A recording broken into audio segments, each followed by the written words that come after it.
How you all doing today? Not too bad at all today compared to yesterday. Yesterday was a miserable day, but today is quite nice. So the sun is out anyway. It's not very hot, but the sun is out, you know, so it's a bit better.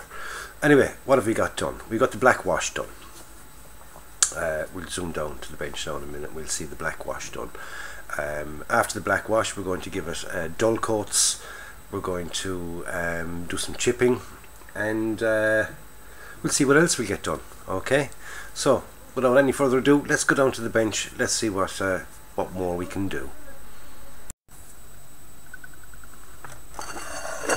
Right, and here we are back, and I've got it black washed. I've given it its black wash. As you can see, it's darkened it all up. We will lighten that off later on with a dust coating, which lightens it all up again. But the what the black wash has done is it's highlighted all the little panels and things like that. It's just a little bit of the black wash has gone into the grooves and made them stand out a bit, right? So the next step for this now is to give it a dull coat. Right, when I've got the dull coat done, I'll reassemble it all up again. I mean, you can see the wheels are all nicely sticky outy. Sticky outy, not a horrible word, but it's it shows the nuts and bolts and things like that, rather than just blending in, being all the same colour and things like that, right? So I'm going to give that a dull coat.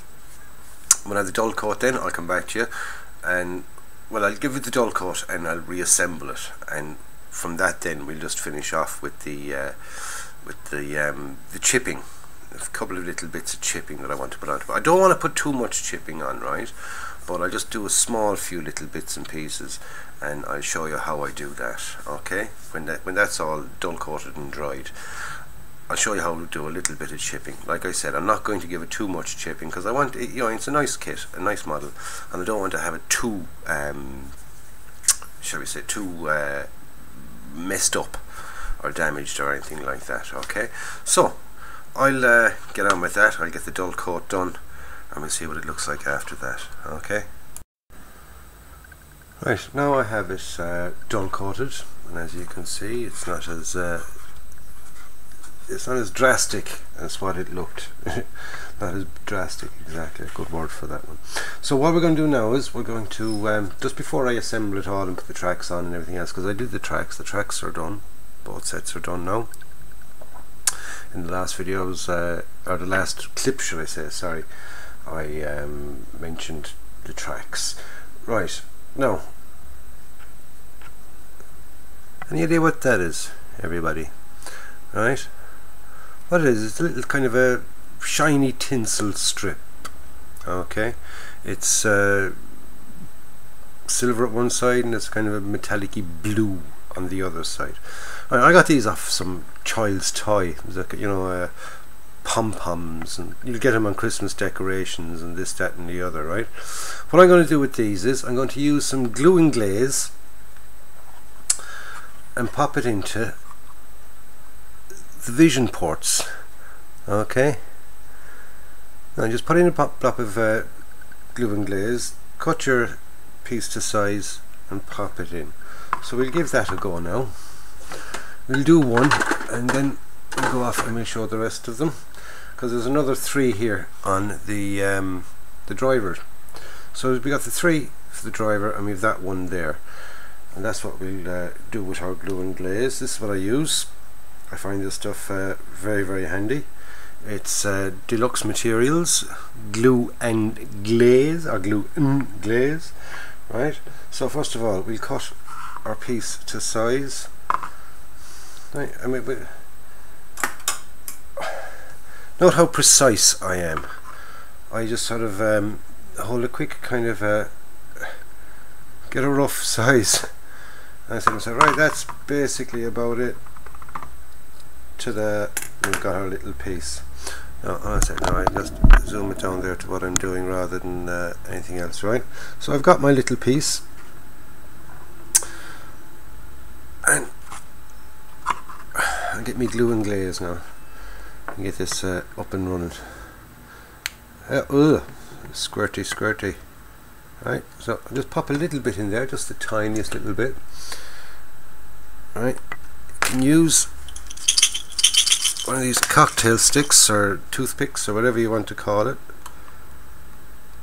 and smooth it around and sort of fill that gap.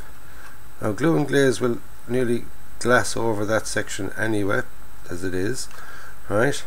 But we want a bit of colour on it.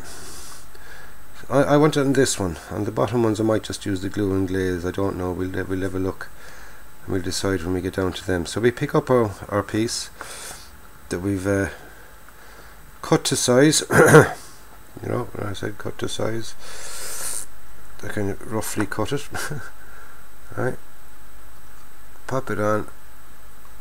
We'll use the toothpick now to get that up in place. And the great thing about using glue and glaze is glue and glaze dries clear. Okay.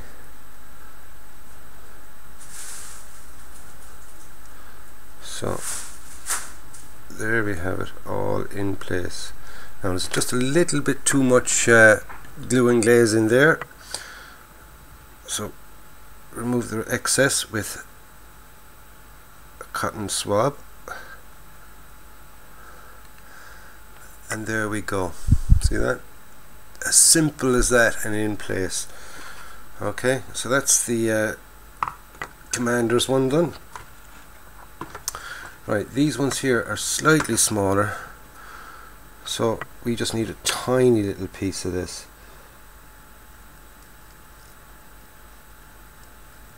So I'll cut 3 little slivers, tiniest of slivers. We've got some glue and glaze that I already spilt out here, so we'll use that on the end of a toothpick.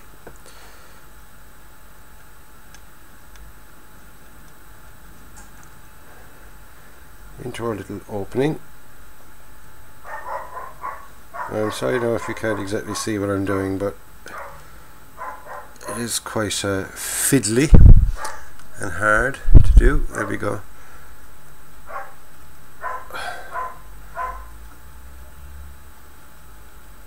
Alright, see that? Oh, see, there we go. Alright, that's just the glue and glaze. Now we're going to try and pick up this extra tiny piece of blue stuff, pop it into place,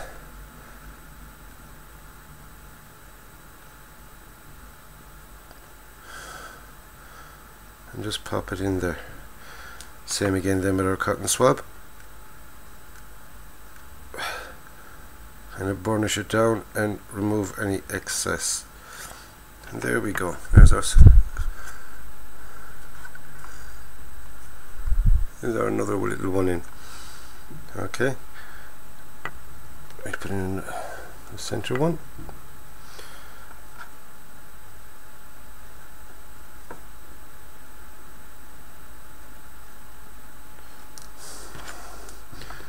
And glue and glaze is in.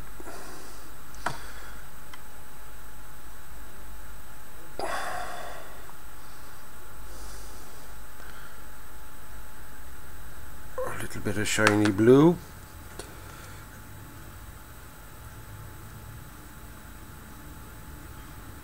Tap that into place, and you can see it there. And just a little push it down and kind of keep it in place then with the cotton swab. And finally, I'm sorry, out of shot there.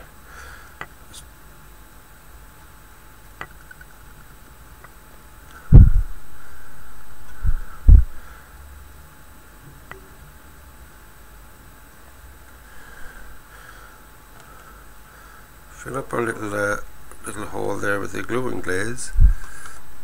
Right. Get our little speck of tinsel.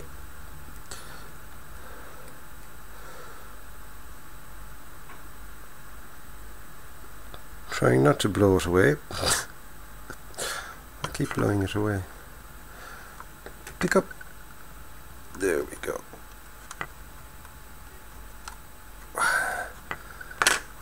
I just have it laid down there. Oops. No, I don't want the silver side up, I want the blue side.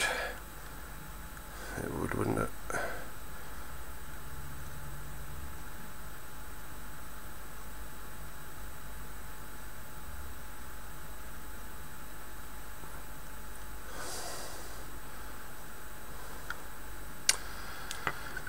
There's always one, isn't there? You always have problems with one.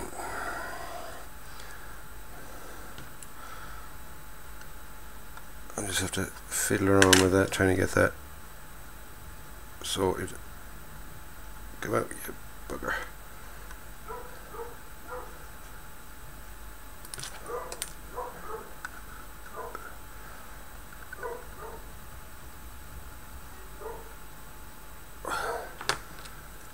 Just get it to kind of lay in place and stick it in there with your toothpick.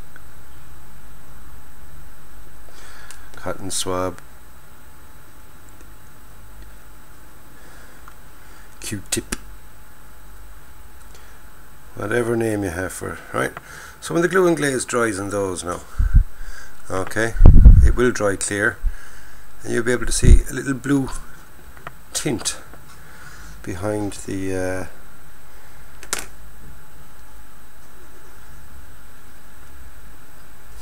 now that one is not playing ball. Our last one is not playing ball. It's after turning down to the silver side again.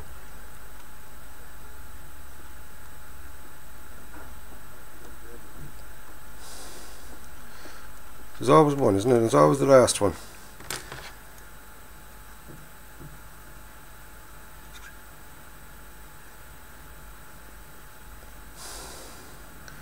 I suppose the handy thing about the glue and glaze stuff is it's not instant drying. So you have plenty of time to play around with it and get it nice and into place. There we go. Okay. So now I've got it in. Now you see the little blue, just a little blue tinge. That's all you want. You just want a little bit of blue tinge. The glue and glaze then will kind of go over that and it'll seal it all in when it all hardens up. So that's that bit. Now we've got our light mask, the mask that we put on for the spotlight on the front. Right. So what I'll do is I'll pop that back out, peel off the bit of Tamiya tape.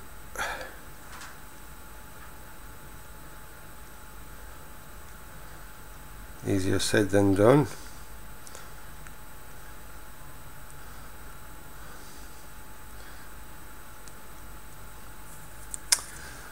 A scalpel might help me with that, or a hobby knife.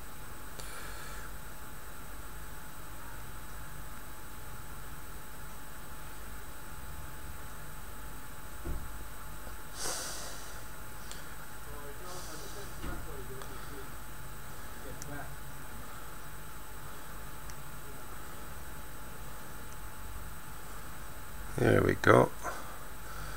Got a hold of that.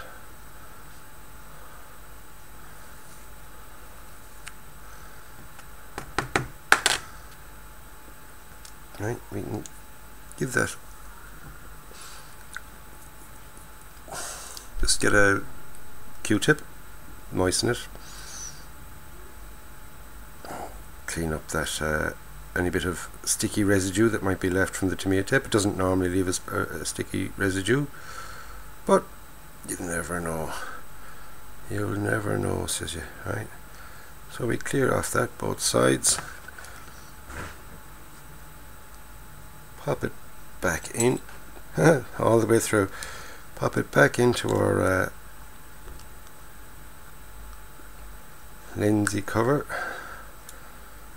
Make sure it goes in the right way.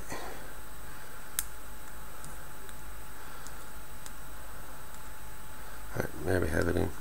So I'll get my Q-tip again and clean it off again.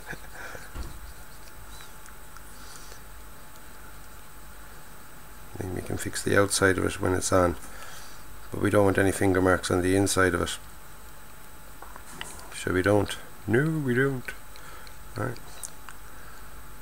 And I find a bit of saliva does the trick. Okay. Ah. That's nice and clean. We find the edge that there we go. Right. We'll just put a bit of our Tamiya extra thin just along the top, just to hold it in place for the first couple of seconds.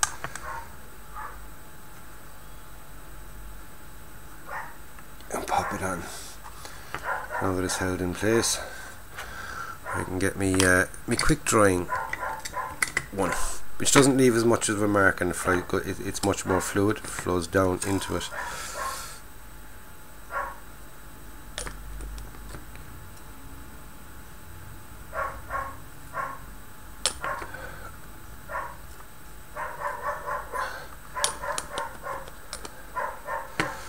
Can you get me myself another bottle of this, and we're almost out.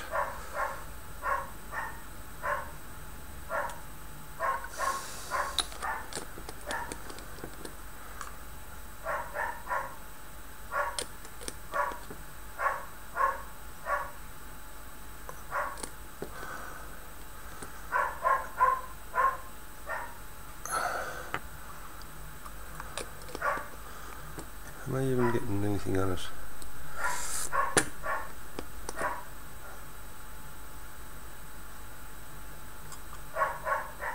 Now, and there we go.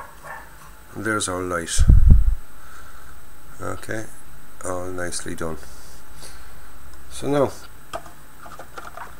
we'll assemble the rest of it, and we'll get back to you, and then we'll start on the bit of chipping and what I use for that. Okay, so I'll get it assembled. You don't need to watch me assembling it.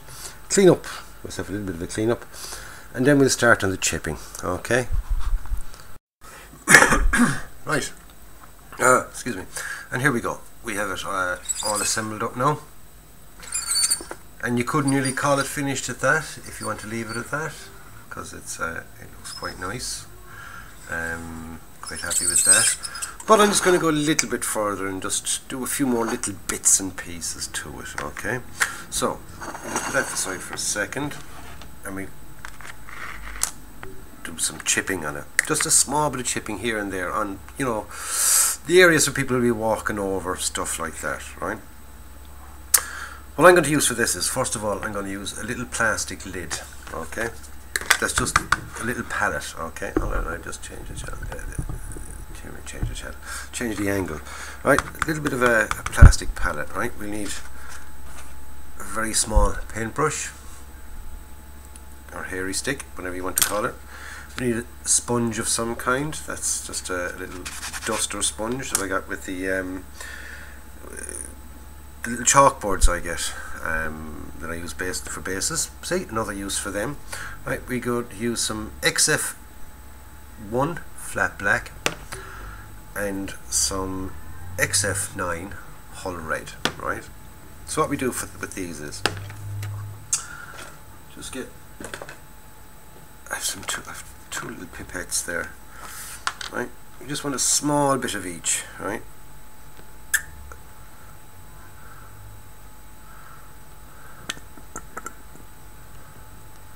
there's our hull red.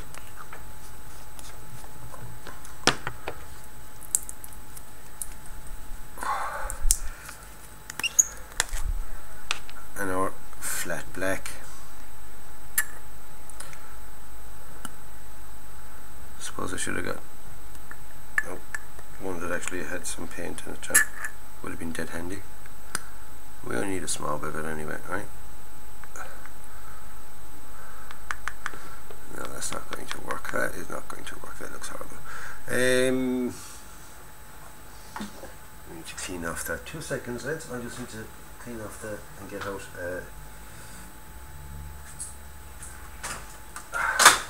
Should have checked before I started, shouldn't I?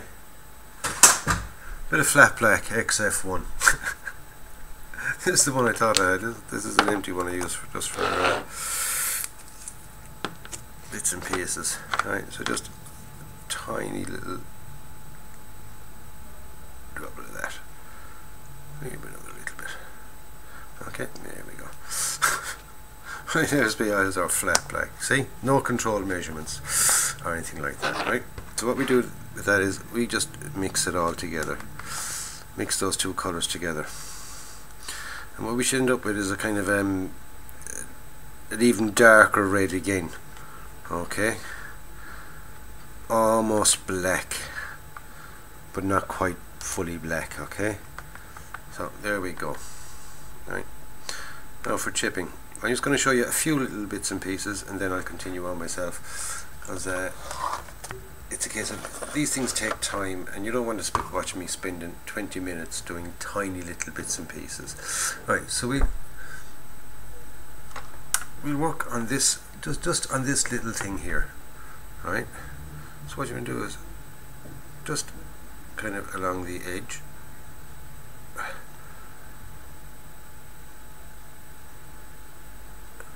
little spots.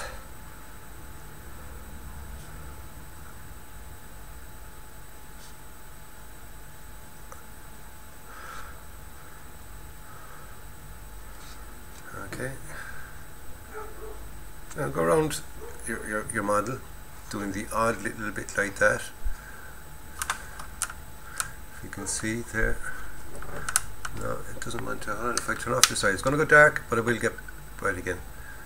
There we go. That's easier to see. Very hard to work under, but easier to see for the camera. If the camera picks it up a little bit easier for some reason.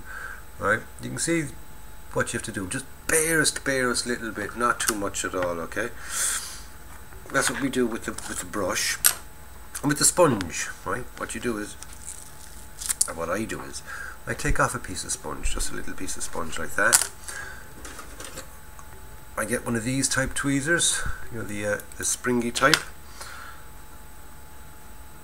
I get the roughest edge of the sponge. See there, that now? And I dip it into the paint. Okay. Dab off all the heavy bits. So I need to have a little bit of paper, a little bit of cardboard, just to check. Right, that's a bit too much at the moment, and you get it down to where you just have it kind of like dry brushing, if you know what I mean. That kind of there we go. Alright, like that, and just sort of give it a dab here and there like that.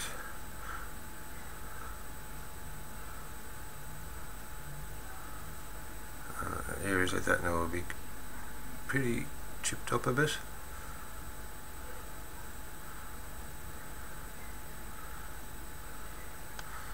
Okay, so I'll continue on with that and I'll show you how it is now for a finish.